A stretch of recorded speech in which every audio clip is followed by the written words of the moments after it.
Conversationalists all across the fruited plain, El Rushbo, the all-knowing, all-caring, all-concerned, all-loving Maharishi. Here to start a whole brand new week of broadcast excellence. Great to have you with us. Phone number, if you want to call, 1-800-282-2882. Already calls are lining up. Mr. Sturdley getting an early start today. But don't let that deter you. Keep trying. 800-2... I know the stresses and pressures of life sometimes get you down, and I know that dialing a phone number can sometimes be a hassle, but it's worth it here. 800-282-2882. Just think back to our parents when they had to use those old rotary phones. Think of how inconvenient that was and how convenient you have it today. Again, 800-282-2882. All right, so El Nino has caused the first blizzard of the season. Yes, it's an El Nino. Well, it's what the Denver newspapers are saying today, at least in the headlines, El Nino's first punch. But my friends, I was given a heads up on over the weekend. I got some email from a guy who said, hey, go to the homepage of Cron TV, Channel 4, San Francisco, and you can see a video report of some scientists who now say that maybe El Nino isn't what it's cracked up to be. I can't wait to pass along the details to you. Also, my friends, I don't know if you've been watching cable television today, but you cannot escape the au pair murder trial going on. It's on the Fox News channel. It's on PMSNBC. It's on CNN. And I'm saying, what is going on with, you've got the butcher of Beijing's legitimate heir showing up in the United States, big summit, United States and China, and Lars Eric Nelson. I normally read Lars Eric Nelson, New York Daily News.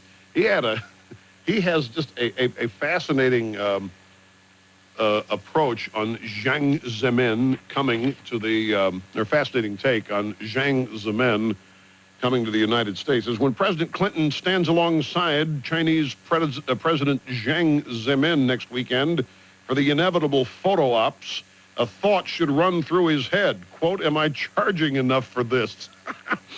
Jiang needs exactly what Clinton has been selling to campaign contributors, that precious photo beside a president of the United States. It's a picture that'll tell the people of China that this Communist Party functionary has been accepted and legitimated as a world leader. Is that not fabulous?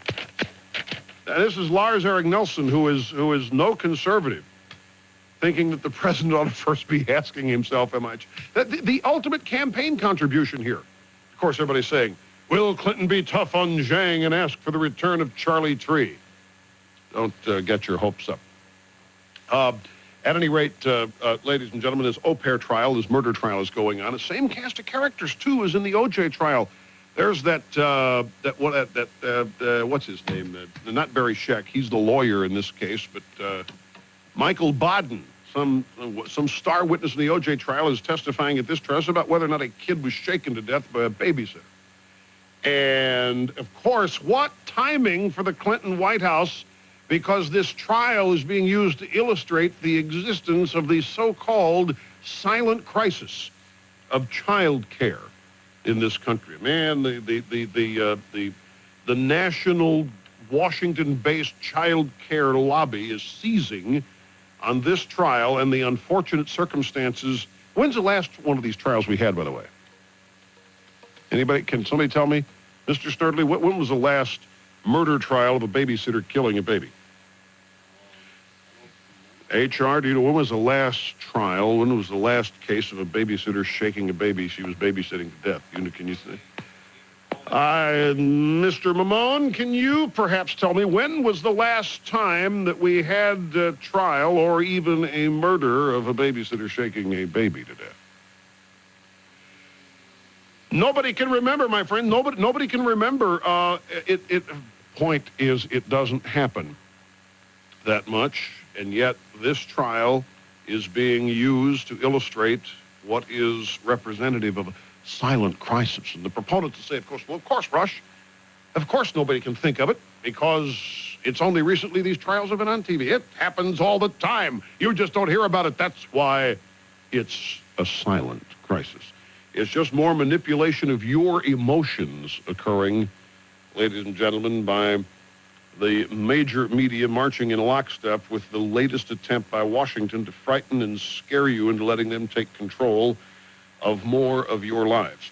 Let me address something here very quickly. I, as you know, appeared with Tim Russert on CNBC all weekend long. We taped that show Thursday afternoon about 4 o'clock.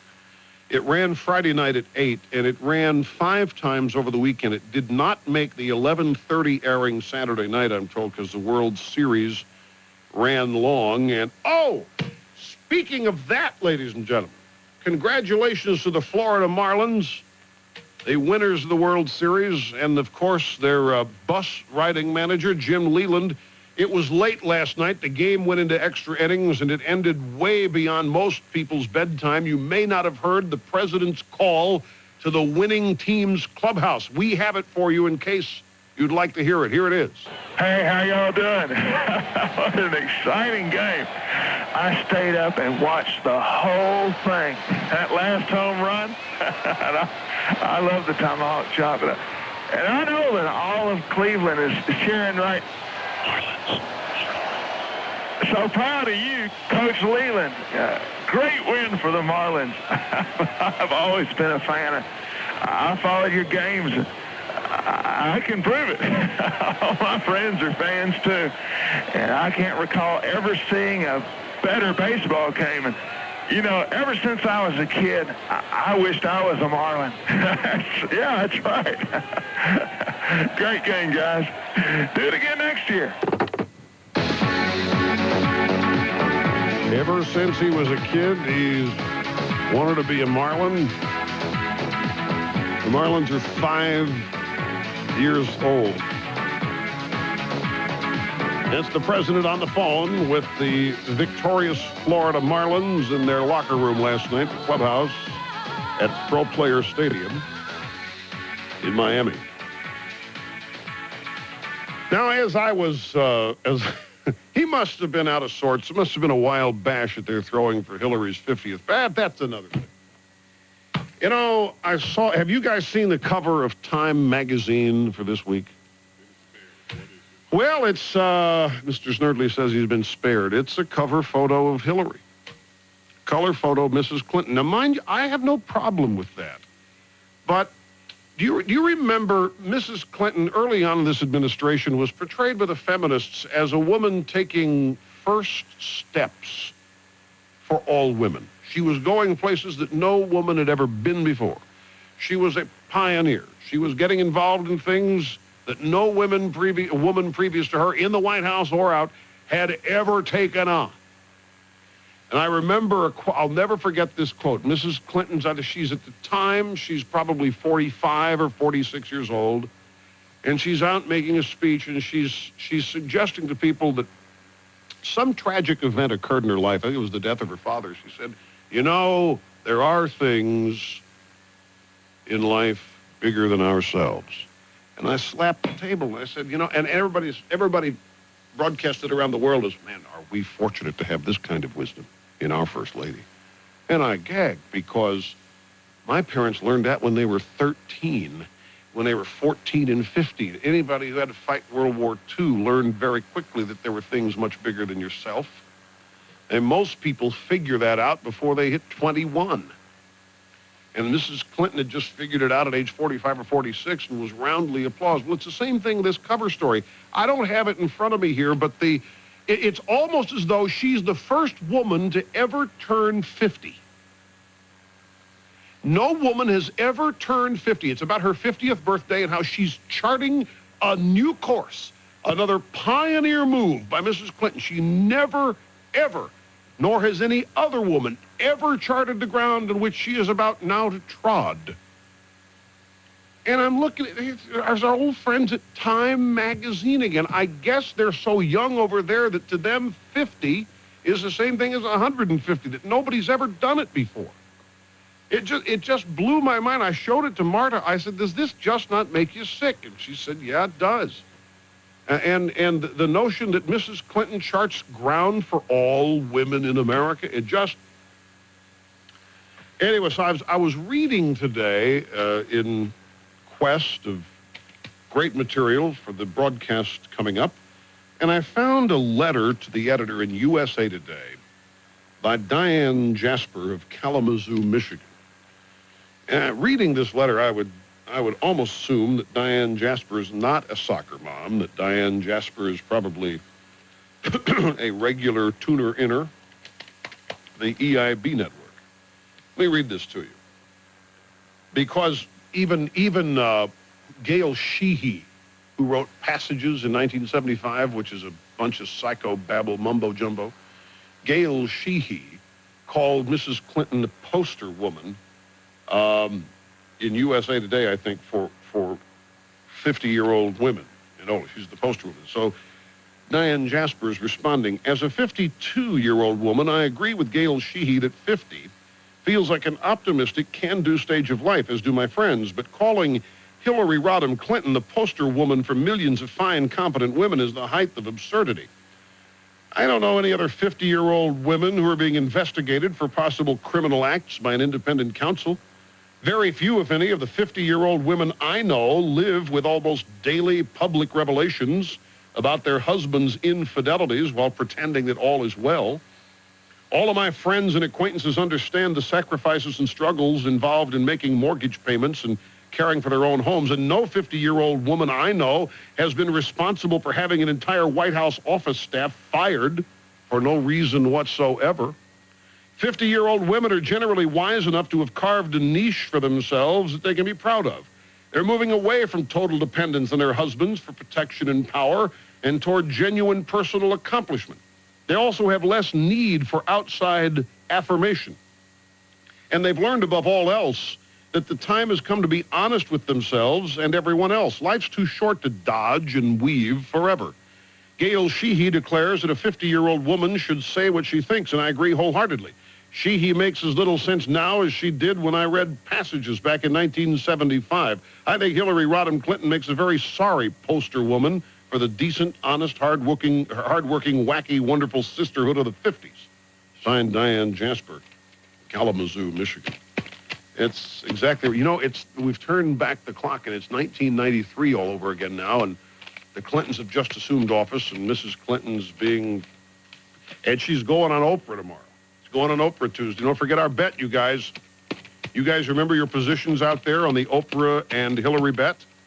We got big stakes on this. We've got cigars. The bet is whether they both will cry, one or the other of them will cry, or neither of them will cry. My position is that they will both cry. And we thought about even raising the stakes by choosing the period of time in the broadcast where the crying will occur. I decided not to make it too complicated.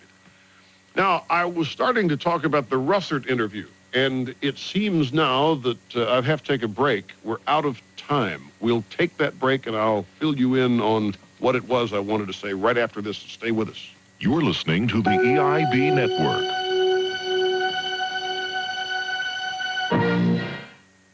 Time for opinions and analysis of the news with Tom Tradip. And a happy start of the new week to you, one and all. Hope you remember to turn those big clocks back over the weekend.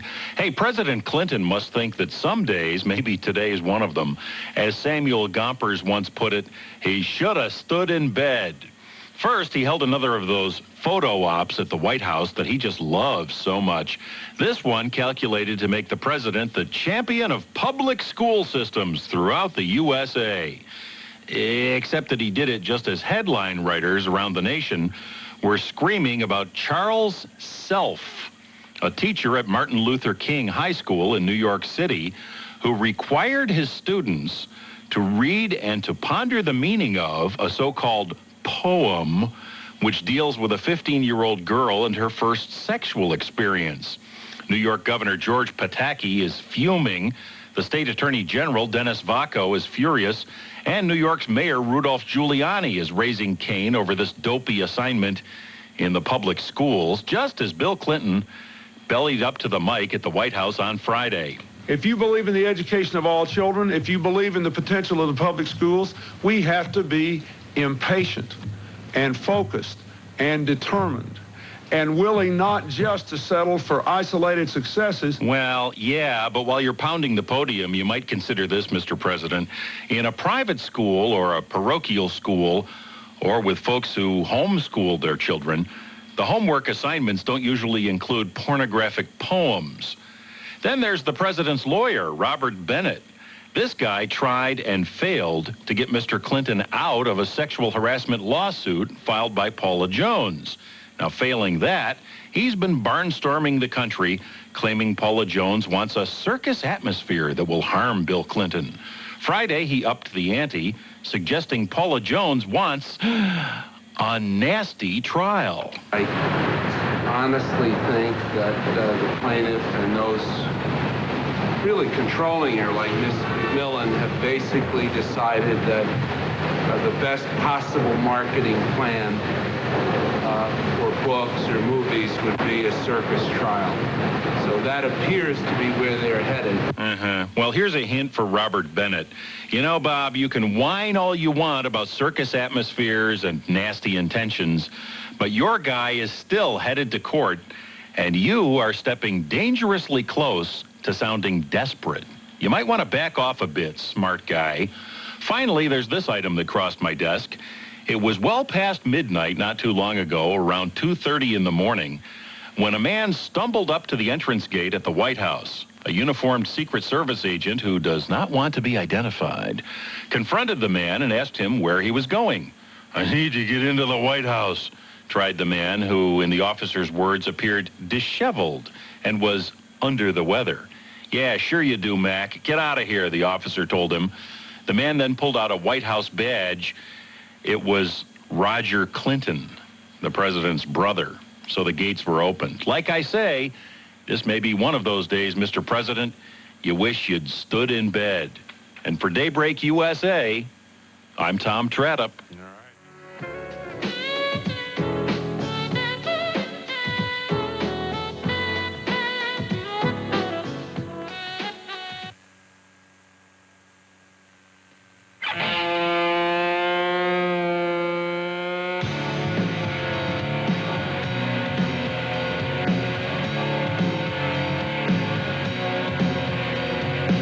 We're back on the Excellence in Broadcasting Network. Rush Limbaugh in service to humanity. 1-800-282-2882. So did the Russert interview Thursday afternoon at 4 o'clock, aired 6 times from Friday night through Sunday night. And he asked me in the interview about a speech that my father gave, wrote and gave, called "The Americans Who Risked Everything, Our Lives, Our Fortunes, and Our Sacred Honor." And he had mentioned in the interview that he had found a copy of it on the internet.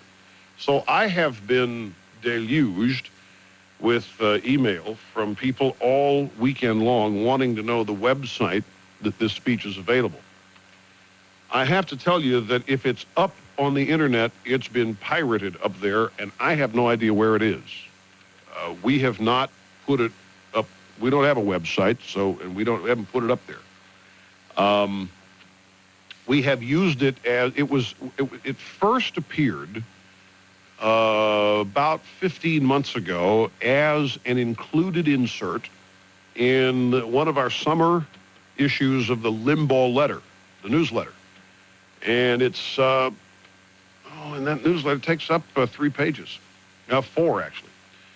And that's where it first ran. And since we have offered it as a premium to new subscribers to the Limbaugh letter, so that means that there are probably 300,000 to 400,000 copies of it, if not more, out there in print.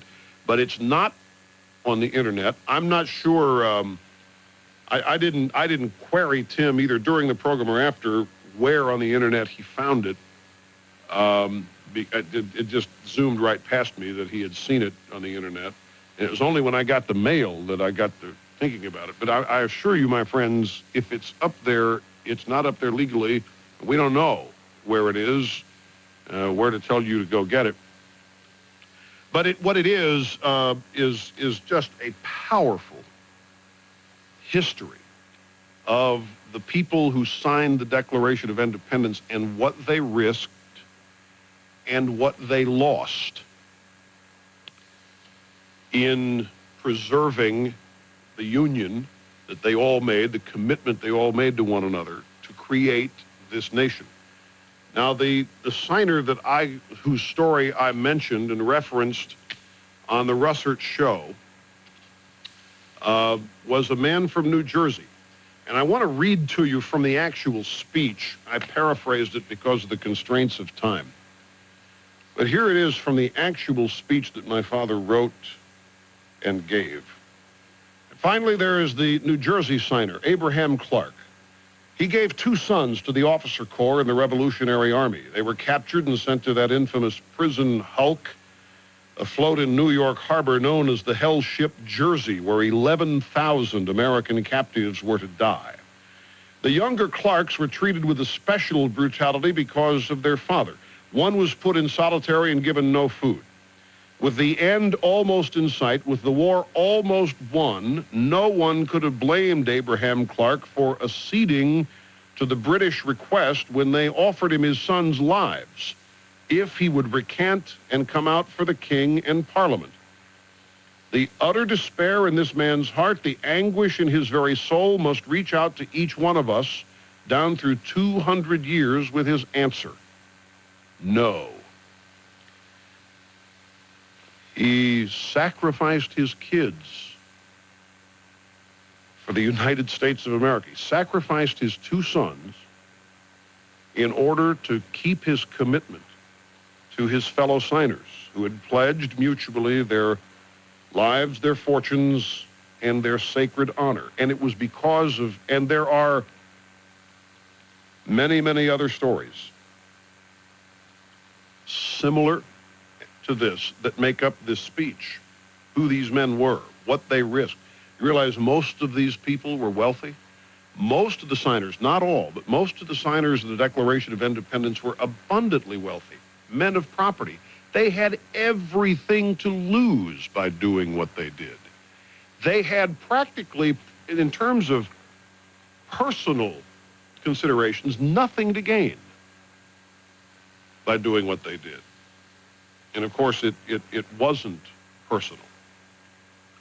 The 56 signers of the Declaration of Independence proved by their very deed that they made no idle boast when they composed the most magnificent curtain line in history, which is, and for the support of this declaration, with a firm reliance on the protection of divine providence, we mutually pledge to each other our lives, our fortunes, and our sacred honor. Oh, I wrote a little close to this speech that appeared in the Limbaugh letter when it originally ran, and we've, as I say, since offered this as a supplement to new subscribers. Sacred honor isn't a phrase we use much these days, but every American life is touched by the bounty of this, the founder's legacy. It is freedom tested by blood and watered with tears. You contrast that with the circumstances today. And as I said on Russert, you can't compare the political climate of today with fighting for independence from the king. But Abraham Clark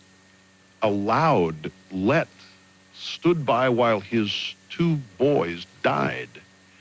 Now, everything we do in this country today is based on children in the exact opposite way of Abraham Clark. I'm not saying that we should do what Abraham Clark did. I'm just saying we wouldn't have America as we know it if it were not for these people, and there aren't many of these people around today.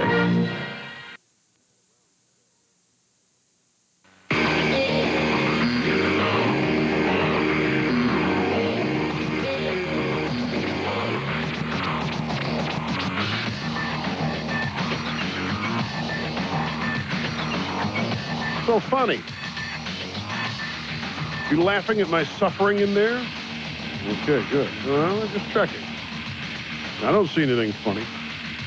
Welcome back, my good friends, to the home of broadcast excellence, Rush Limbaugh. Remember, as long as I'm here, it doesn't matter where here is, although we will be on the left coast again this week. We'll be out in Los Angeles on Friday at KFI AM 640, on Thursday in San Francisco at KNBR. As we continue our swing of various radio stations along the EIB network, some breaking news just crossed America's news wires. There's an AIDS horror story developing in western New York.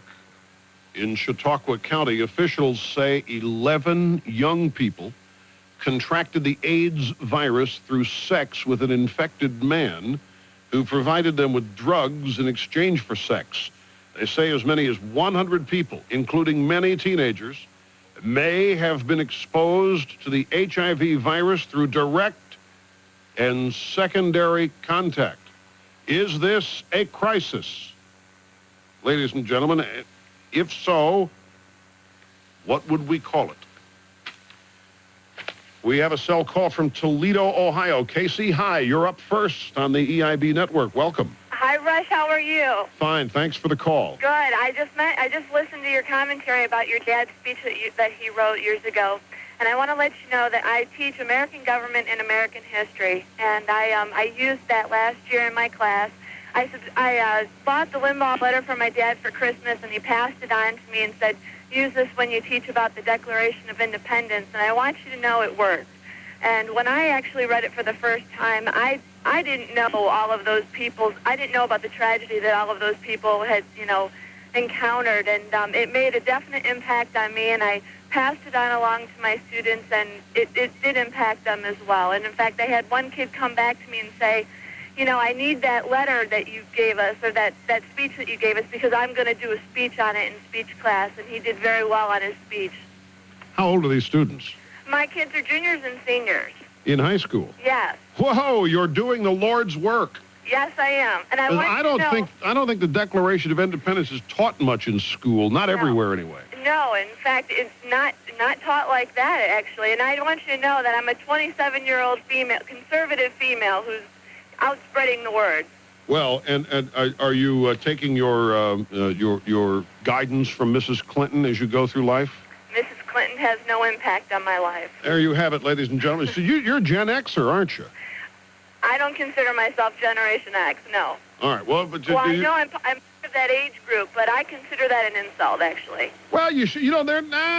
Don't do that. I have actually a lot of hope in the Generation X crowd. I mean, you're teaching the Generation X crowd. You have to see some. Well, and to an extent, you are. But I think there's a lot more hope for that generation than people think. But you're very kind, Casey. I'm gratified to learn of your usage of this speech that my dad wrote. Thanks very much. Here is Jamie in Reno. Welcome to the program, Jamie. You're next. Megadittos, Mr. Limbaugh. How are you? Fine. Thanks very much. Good. I saw the interview with you and Mr. Russert on Friday night. Number one, I want to say that you are most definitely the sexiest man alive. You motivate me. You inspire me. You impact my life every day. I think that the American public needs to use you as an example, and we need to try to live up to your standards. Well, I don't know about that, but you're very kind. Remember, I'm just the product of good upbringing and lifelong set of values that I've tried to hold on to. You do, and you reinforce what I grew up. My parents taught me. You reinforce it every day, and every day you impact my life. Well, thank you very much. A lot of people have written me about the Russert interview and have all been very complimentary of it. And many of the people who have written have complimented Russert as well. And I think that's justifiable. I'll tell you what he said the interview was going to be before we did it. He said, "Look, I have this show on CNBC, and it's a little bit different from normal. I mean, I take a guest for a single half hour, and I just let them talk about themselves so people can learn about them. I think it's something you'll actually like. And as you know, I've been on Meet the Press a couple times, and I've been around Russert a lot, and I really like him. And I think that he, perhaps more than anybody else in the mainstream press, attempts to get it right in terms of journalism, how to approach it. And I've told him this. But I still went in there armed. I mean, I was ready. You never know what's going to happen, and I've said some things critical of NBC personnel and brass. You just never know. So I was in there prepared, but I mean, it was just I thought tremendous. I enjoyed it. In fact, I watched it myself just to see what it looked like. And I got to tell you something, folks, and I don't often say this about myself on television. I've never particularly liked watching myself, kind of like you've heard of actors who don't like watching themselves act. But I actually, I thought I was great. I actually thoroughly enjoyed this, and I thought it was a unique thing. Most of the time when I am invited somewhere to in the press, I know for a fact that the first question is going to be something along the lines of, all right, so what gives you the right to breathe, creep? And it goes from there. And I'm then prepared for question to come, and after my first sentence or two, an argument to start over my right to say what I think. And it generally degenerates into a series of accusations that I'm then forced to either defend or ignore or move on. It's just the way it is and it's not just with me, it's the way it is with many conservatives out there, and especially those who, like me, have done their fair share criticism of, or trashing, if you will, of the mainstream press. But this was exactly what Tim Russert, in fact, he gave me an autographed copy. Meet the Press has a book coming out, 50 Years of Meet the Press. It's a combination of pictures and text, and he gave me a personally autographed copy of this book. And he was, I don't think I'm speaking out of school. When the interview was over and we were walking down the hall to the elevators at 30 Rock, he said, you know, every time I have you on Meet the Press, I get calls from people who say, what are you, Limbaugh? And that's, and I ask them, have you ever listened to him? And they all say no. And he said, Rush, I'm just astounded, all these people. And I said, well, who are they? And he said, well, you know, Democrats, and maybe some members of the press. And I didn't seek him for names, but he said to me, I just tell them one thing. I tell them, do me a favor, before you criticize me again for having Limbaugh on, turn on his show for 1 week. Listen to it for 1 week, and then come back to me. Oh, yeah, you might get mad at some things, but it isn't what you think talk radio is. And see, that to me is normal. I don't think that an attitude like that Russert expressed there is worthy of note and say, wow, can you believe that? That's the way it ought to be with everybody. If you're going to be critical of somebody, make sure you know what you're talking about. It is so uncommon today, though, for people to actually know what they're talking about when they criticize anybody, that it stands out like a sore thumb when somebody suggests, why don't you listen to what somebody's saying before you criticize them? So I also don't want to run the risk here of damaging Tim's credibility by because it's happened. I mean, it's the raspberry effect. There are many liberal journalists who have written positively of me who have run afoul of their brethren in Washington, D.C. I never forget the best story of this. The Brinkley people asked me to do the roundtable on Brinkley, and I did. It was Easter Sunday about 2 or 3 years ago.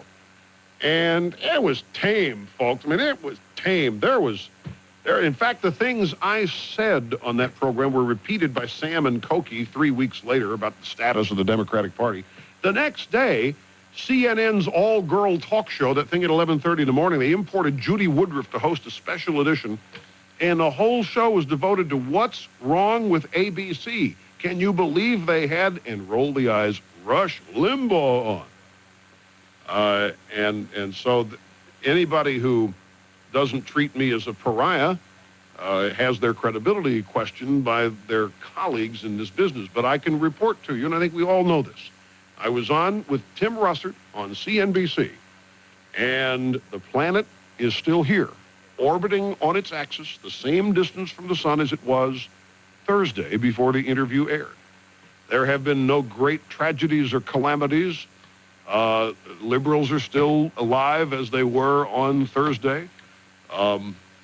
Sun's still shining. I mean, everything is going on. There was perhaps an El Nino hit. Maybe Denver got hit because I was on Russert. But aside from that, and besides, ladies and gentlemen, Denver started it before the Russert interview ever aired, so I don't know how I could be blamed for the blizzard in Denver and basically throughout most of Colorado. Just wanted to remind you that all's well. Everything's okay. We're still here, despite the fact the interview occurred. We'll have a quick break and get back with more calls in just a second. Stay with us. You're listening to the EIB Network.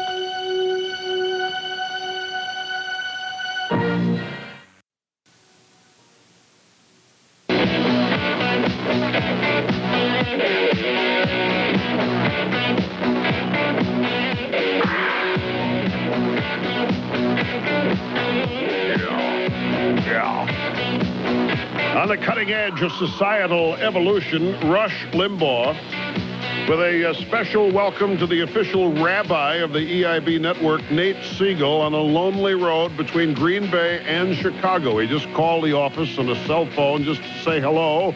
He said if Paul Horning can do it, he can do it. Hello, Nate. Hello, Rabbi. Watch out for El Nino dumping unexpected copious amounts of precipitation on that lonely road, taking you to the Windy City, Colorado Springs. Linda, welcome to the program. Nice to have you with us. Hi, Rush. Hi. Hi. I was calling about those evil SUV vehicles. The news media was requesting people with four-wheel drives to get out and to get employees to and from the hospitals. During the blizzard? During the blizzard, yes. Mm-hmm. Yeah, this is a... well, the reason she's calling here, my friends, is because the SUV is under assault from the insurance industry and the environmental movement. I don't want to call it an industry, although it may be. The SUV is a polluter. It's a killer. It's not fair if you have an SUV and somebody else doesn't. Therefore, you should pay a higher insurance premium because if you run into them, they'll die and you'll live, and it ain't right. And so everybody's after SUVs. The Sierra Club says the SUV is the Joe Camel of the auto industry, and yet let some snow fall out in Denver, and lo and behold, what do they need to get around some SUVs? You're never going to get people in the mountains to get rid of their SUVs. It's never going to happen, no matter what. There will be lawlessness everywhere. You're just not going to have people complying with that if it ever gets to that. Right? Right. Yeah, many people have them here, and I say there's a lot of people alive today because of them. Yeah. And as I understand it, Jason Elam, the kicker for the Denver Broncos, wouldn't have made it to the airport without an SUV. He got stranded on the highway. The Broncos couldn't get out of Denver until 7 or 8 o'clock on Saturday night. They were the first plane out when they opened the airport. In fact, the airport may not have even been open when the Broncos got out of there. They gathered at their practice facility, a facility to which I have been, and it's a long way from DIA. I mean, you need meal money for that trip, just from the practice facility to the airport. And Jason Elam couldn't even get to, he's a kicker, and he ended up winning the game in overtime with a field goal. He couldn't even get to the practice facility. They put out an all-points bulletin for the kicker for the Denver Broncos. He was off the highway, somewhere one of the interstate highways.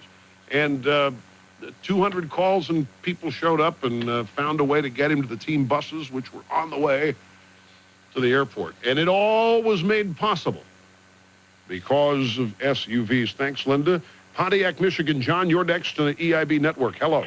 Hi, Rush. I'm like you. This weekend I was coming back from a business trip, and I saw the magazine cover with Hillary and just about went berserk. I'm 45, and I don't remember in the last 45 years a single person on any magazine cover being a big deal because they turned 50.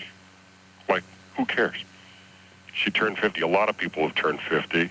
I know. That was the thing. Not only that she turned 50, it was like she's the first to do it. Well, and that she's doing it with courage, and that she's going to walk a path that other women will now be able to bravely follow. I mean, really, it boggled my mind. It makes me want to throw up. I don't know who or what she thinks she is or who the people think she is, but very quickly, when I was thinking about her, I figured they did the big push on her because she was 50 because of this child care thing. And I remember in the 70s... Wait a minute. Wait a minute. I am stunned. Are you suggesting to the audience of this program, John, that there might be a political calculation in the First Lady's birthday and surrounding celebrations? Absolutely. It was in the papers here. It was on the internet all over the place that was the whole big deal. I'm just kidding. Yeah, of course. I mean, follow the Yellow Brick Road. Follow the money trail. So in the 70s, we were told that motherhood was stupid, unfulfilling, not rewarding, doesn't leave a mark, and the only way you can really do anything is to work in corporate America and leave your mark on the culture, et cetera, et cetera, et cetera. Then in the 80s, motherhood and parenthood was changed to being a, quote, caregiver. Now we're being told, based on all this crap we heard this last week, excuse me, but this thing really irritates me. It's quite all right. Now we're being told that motherhood or caregiving is so important, so critical to the culture, so critical to the millennium, that it can only be trusted to professionals that are trained and certified by the government. That's exactly right. And as I told my wife, just this morning, I said, based on that, the only sex that you should be allowed to have, the only sex you should be allowed to have is with professionals, which means that you should only be allowed to have sex with trained, certified prostitutes by the government. Well, which means Marv Albert is ahead of his time. Yeah, right. And my wife told me, she said, well, I got news for you, buddy. I'm certified, and I'll take the money. You know what? It just yerks me is we have made it this far, 2,000 at least, maybe 5,000 years of recorded history, and suddenly children can only be raised by trained, certified, paid people.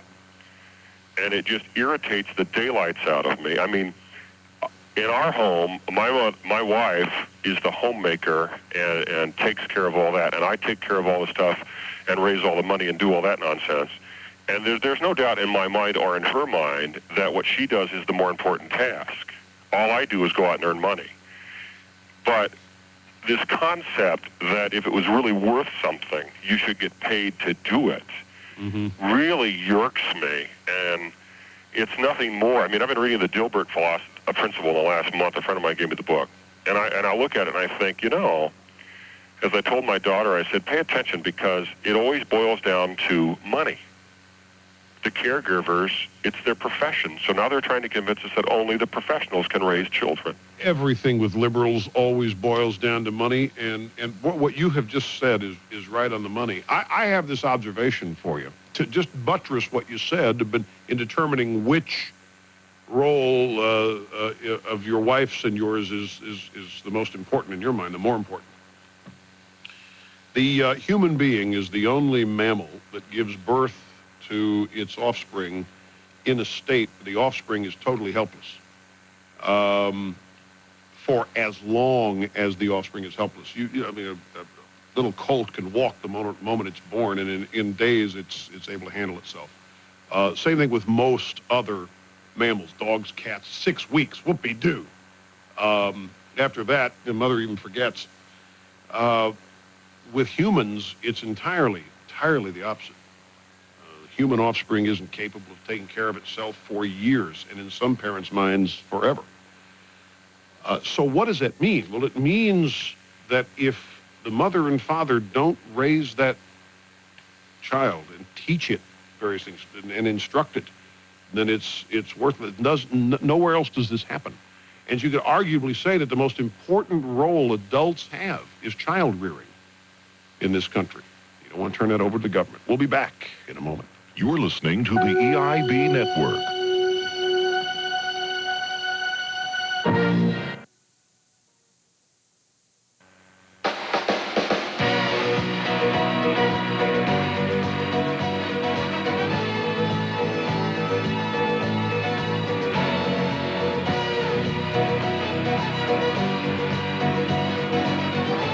It's the Excellence in Broadcasting Network.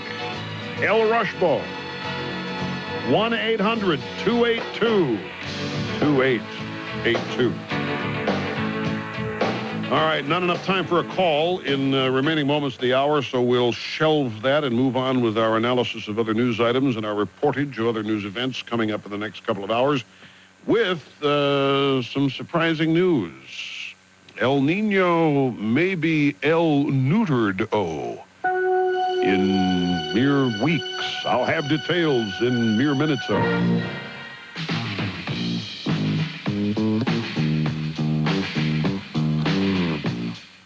That's all for now. Tune in tomorrow for more broadcast.